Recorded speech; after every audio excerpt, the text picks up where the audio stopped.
Tungkol po dun sa pagkadismaya ng MILF Central Committee po sa pagkakatalaga ng BARM Interim Chief. Dahil sinasabi nila na may paglabag daw po ito dun sa Bangsamoro Organic Law.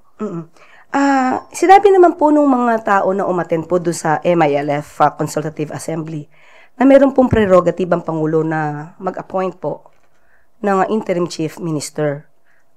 Sa ngayon po, bagong-bago po, ang hiling po natin sana po sa pamunuan po ng MILF, ay bigyan po muna natin ng chance. Kapag ka po hindi naging maayos ang magiging pamumuno po ng bagong na-appoint na ICM, maaari po natin pag-usapan muli ito para po sa ikagaganda po, no?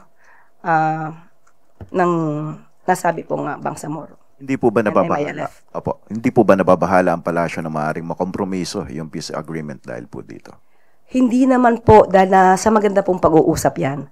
Sabi nga po natin na since may prerogative po ang Pangulo na mag-appoint, bigyan lang po natin ng chance. Kapag ka po merong hindi naging magandang pangyayari, then that's the time na the President will make an immediate action.